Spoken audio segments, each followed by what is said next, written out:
ആവർത്തന പുസ്തകം 5 ഏകദേശം 9. ഇവിടെ വിഗ്രഹം ഉണ്ടാക്കരുത്, വിഗ്രഹത്തെ ആരാധിക്കരുത്. അത് കഴിഞ്ഞിട്ട് പറയുന്നു, എന്നെ പകയ്ക്കുന്നവരിൽ പിതാക്കന്മാരുടെ അകൃത്യം 3-ാമത്തെയും 4-ാമത്തെയും തലമുറ വരെ മക്കളുടെ മേൽ സന്ദർശിക്കും.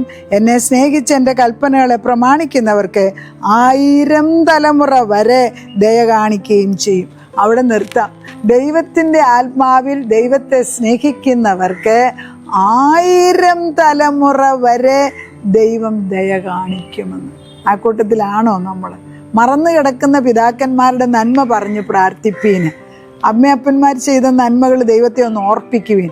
വരുവീൻ, നമുക്ക് വാദിക്കാം ദൈവത്തോട്. ഈ വാക്യം എടുത്തു വെച്ചേച്ച്, ശരിയാ, പ്രശ്നങ്ങളുണ്ട്, കുറവുകളുണ്ട്, അത് കർത്താവിൻ്റെ രക്തത്താൽ കഴുകി കഴിഞ്ഞു. പക്ഷെ നന്മ 1000 തലമുറ നിൽക്കും. ചോദിച്ച് വാങ്ങിച്ചെടുക്കുക, മടികൂടാതെ പ്രാർത്ഥിക്കുക. വിശ്വസ്തനായ ദൈവത്തിൻ്റെ വചനം ജഡമായിട്ട് നമ്മുടെ ഭവനങ്ങളിൽ കടന്നു വരുന്നു. ദൈവം നമ്മളെ തന്നെയല്ല, ഇൻ ഇറ്റേണിറ്റി നമ്മുടെ തലമുറകളെ അനുഗ്രഹിച്ചിരിക്കുന്നു. അതിന് മാറ്റമില്ല.